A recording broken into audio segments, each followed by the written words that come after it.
श्रीमन्नारायण नारायण हरि हरि ओम। श्रीमन्नारायण नारायण हरि हरि ओम।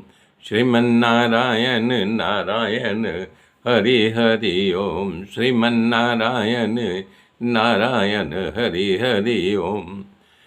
मेरे मित्रों, तब भरत जी कह रहे हैं कि राजन, तुम्हें बहुत अहंकार है। अगर अहंकार के खातिर बोल रहे, अहंकार वश बोल रहे हो तो बोलो, मैं तुम्हारी क्या सेवा करूं। हे राजा, मैं जड़ हूं। मैं तो उन्मत्त दशा में घूम रहा हूं, पागल बन के मुझे लोग जड़ भरत कहते हैं। हमें हमारे इस शरीर से कोई मतलब नहीं। न मैं इस शरीर का देखभाल करता हूं, न करना चाहता हूं। मैं तो जो है नहीं कि इसका लालन पोषण सो करता, मुझे कुछ नहीं भाता। इसलिए मुझे शिक्षा देने से क्या मिलेगा? जो कुछ मिलेगा इस शरीर को मिलेगा। मैं तो आत्मा हूँ। अरे तुम कह रहे हो मरे हुए हो, सचमुच में मरा हुआ हूँ। मरे हुए को मार करके क्या मिलेगा तुमको राजन? अरे पिसे हुए को पीसना चाहते, मैं तो पिस चुका हूँ। हाँ, भरत जी कहना चाह रहे हैं, राजा मैं अपने स्वरूप को पा चुका हूँ, मैं मुक्त हूँ। जो मुक्त पुरुष का अर्थ और अनर्थ लागू नहीं पड़ता, उसे मान अपमान लागू नहीं पड़ता, धूप छांव लागू नहीं पड़ता, सुख दुख लागू नहीं पड़ता। मुझे क्या शिक्षा करोगे?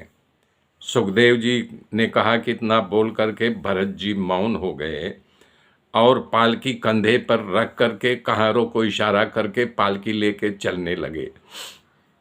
जैसे वो पालकी लेके चलने गए, राजा रहुगण को लगा कि अरे बाप रे बाप, कि थोड़ी देर के लिए सन्नाटा छा गया। लेकिन जो है राजा रहुगण पालकी से कूद पड़े।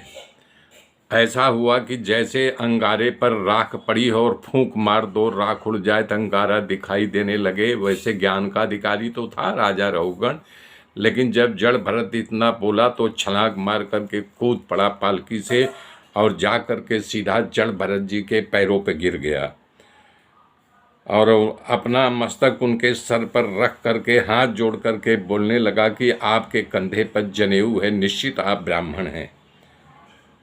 कि हे भाई, सदा प्रसन्न होकर के विचरण करने वाला भगवान दत्तात्रेय तो नहीं है, जो पेश बदल करके हमें उपदेश देने के लिए, जो मैं उपदेश लेने के लिए कपिल मुनि के आश्रम में जा रहा हूँ, कहीं आप कपिल भगवान ही नहीं तो प्रकट हो गए। मुझे बड़ा विस्मय हो रहा है। हे राजा, मुझे है जो पेश बदल करके हमें उपदेश देने के लिए, जो मैं उपदेश लेने के लिए कपिल मुनि के आश्रम में जा रहा हूँ, कहीं आप कपिल भगवान ही नहीं तो प्रकट हो गए। मुझे बड़ा विस्मय हो रहा है।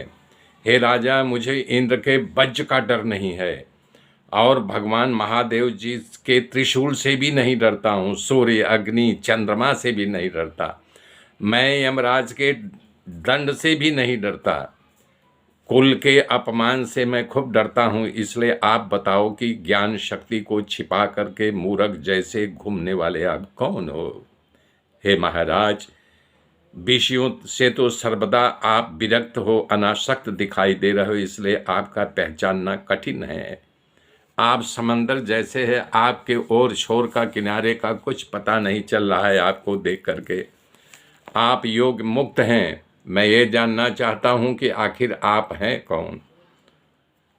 जिस हेतु मैं अपनी यात्रा किया हूं, ये मुझे यही ज्ञान देने के लिए आप प्रकट तो नहीं हो गए हैं? ऐसा कह करके बार बार जो है वो प्रार्थना कर रहे हैं। महाराज, मैं अभी आत्मज्ञानी मुनियों के गुरु के साथ श्रीहरि का अवतार भगवान कपिल को इतना ही पूछने जा रहा हूं कि बताइए, भगवान का शरण इस लोक में रह करके उनकी शरणागति कैसे प्राप्त की जा सकती है? मुझे ये जानना है। अब शंका हो रही है, कहीं आप ही वो तो नहीं है जो हमारे गंतव्य का उत्तर देने के लिए, हमारी यात्रा को पूर्ण करने के लिए यहाँ उपस्थित हो गए हो। हे प्रभु, आप मुझ पर कृपा करो। बारंबार हाथ जोड़ करके प्रार्थना कर रहे हैं।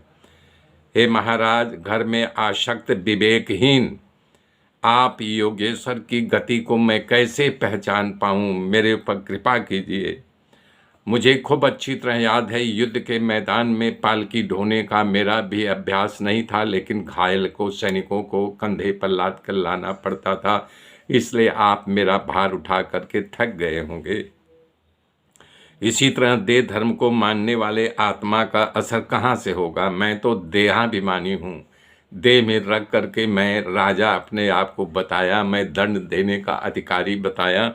हमारे इस भावनाओं को आप क्षमा करके हमारे ऊपर दया कीजिए। आगे गाथा कल जोड़ूंगा, मेरे साथ बने रहिए। आगे की